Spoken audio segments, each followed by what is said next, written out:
Hello and welcome again to Every Dawn.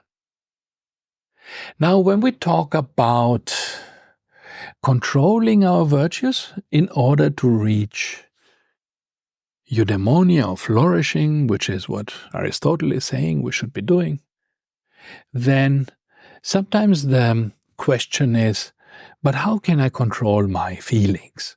Because controlling my virtues often involves controlling my feelings. So I would say, okay, I have to be virtuous, I have to forgive, for example, somebody who did something bad to me, or I have to be patient with somebody who annoys me, or I have to be courageous in a situation where I'm afraid. But all these involve overcoming my emotions. I am afraid, I am anxious, I am annoyed, I am angry, and I am powerless to overcome my emotions. So what Aristotle says, doesn't apply to me because I cannot change my emotions. So one of the central questions when we talk about getting a better life by following, Aristotle's ideas, is the question, can I even change my emotions, or can I act against my emotions? And there is an interesting paper by Matthew Liao, who is a philosopher, and in this paper, he argues that yes, we can influence our emotions. And this is kind of a superpower if you think about it. Changing my emotions is a superpower because very often we are taught to think that our emotions are unchangeable. They just happen to us. Like even the word happiness contains this idea that happiness is something that happens. I don't have control over it. So if happiness just happens and I don't have control over it, and so with other emotions, my anxiety just happens, my fear just happens, then it turns out that I have very little control over my life. I am just a ball pushed here and there by my emotions as they happen to me, and I actually don't control my life. And Aristotle would completely disagree with this. This is a modern view. We have this view. And I think we have this view because it tends to excuse us. It tends to be a good excuse for all our failings. And this is what makes it so popular. If, I cannot combat my anxiety, I cannot combat my depression, I can do nothing against my fears, then I'm justified in having these things, and then whatever bad thing I do, I can push the responsibility to my emotions, which I cannot change. I'm not saying that there are not people who justifiably have mental health problems that need treatment and who are really unable to act against their emotions. But for many of us, this will be an excuse. This will be just something we say. I couldn't act differently because I had this emotion, but this is actually not true because many of us, or most of us, still have quite a bit of control over our emotions. We are just not used anymore to exercise this control. And Matthew Liao's paper, which I will give you the title here and in the description, reminds us that we actually have a lot of control over our emotions. And perhaps an easy example to see this is, falling in love. So often falling in love, like even the expression says, falling means it's something that happens to me. I just fall. I just, have no control over it. It's gravity. But falling in love is, for most of us, a very controlled emotional reaction. Because there are many situations in which we are not supposed to fall in love, although perhaps all the conditions are fulfilled, let's say between a student and a teacher, or between close together working colleagues in an office. And although there might be an attraction there, a natural attraction, we know that we are not supposed to fall in love, and so we can resist that. We don't fall in love. And there are only very few people who are so driven by their emotions that they cannot resist, and then it comes to these unfortunate and often illegal situations, right, in which such relationships happen that should not have happened. But for most of us, it's possible to control this. We tell ourselves, no, this is not the thing I'm supposed to be doing. Or if I'm married, and I see a very attractive person on the street, I don't just run after them. I say, okay, this is a very attractive person. I recognize that, but it's not for me because I'm married, right? I'm able to do that. And I'm able to consciously be indifferent to that person. So you see, we have this ability to control our emotions to some extent. And what Matthew Liao says is that we can try to even think about different tricks we can use to control our emotions. And one of these tricks is to create reasons and to visualize these reasons. So he says,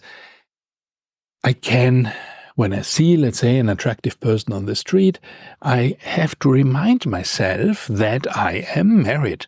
And I can remind myself that I have a happy marriage, that I love my partner, that we are living together for so long, that there is no reason I have to change, and that this other person might be a monster. After all, I don't know anything about them except I saw them on the street.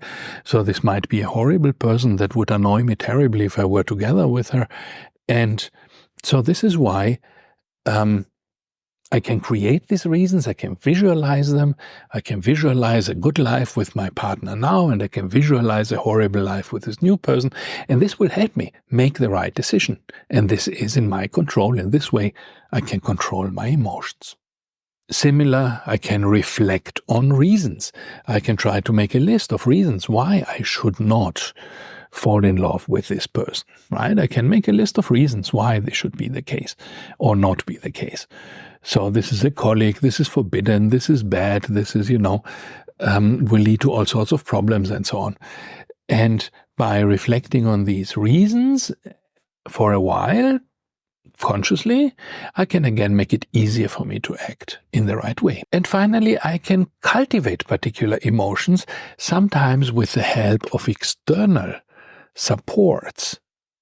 So for example, let's say I want to calm down and to be more kind and to be more charitable. So I could say, perhaps let me go to a church. Even if I'm not particularly religious, just being in this environment of a quiet church and sitting there and meditating, reflecting on my life or on my feelings within the church will change the atmosphere for me and will make it easier for me to make the right decision or to get into a state where I am more kind and more charitable than I would be perhaps if I was, let's say, in a boxing ring, right? Cultivating emotions can also help, and I can use these external supports, these places, a church, a cemetery, whatever place that gives me a particular feeling, a beach, a sunset, a forest, and I can use these to support my emotions that I want to cultivate. So when we go to our lives today, let us think of our emotions in this way. Let us observe them, and then let us think of them in this way as something that I am in control of, mostly. Of course, everybody has some emotions we are not in control of. So, for example, I am afraid of spiders. If a huge spider comes crawling towards me, I'm not going to be able at this moment, to control my emotions. I will run away screaming. But again, even this can be controlled. We know that there is behavioral therapy with spiders, right? I could go to a psychologist and learn to touch spiders and to play with them and so on. And after a while, I would be okay, right? This is known. This exists. You can go have a therapy like this and deal with the problem. It's just not worth for me because where I live, there are no big spiders. So it very rarely happens that I encounter one and that I need to react to it in this way. But even this is a controllable emotion. But our emotions in normal life are much less strong and much easier controllable. And so let us observe for a week perhaps, or for a few days, how we emotionally react and how much control we actually would have, and perhaps exercise this when we feel rationally that we should. So instead of just falling for an emotion, of being the victim of an emotion, let us try to see if we can actually control it. And this can be very small situations, in your marriage. Perhaps your husband or wife does something that annoys you, something recurring, like, dropping toothpaste somewhere, or putting the toothbrush the wrong way into the cup, or whatever it is. Life is full of such things. And instead of reacting annoyed, let's realize that we have control over this emotion, that I can perhaps think in terms of charity, in terms of love, in terms of the good moments I have with my husband or wife, and this will give me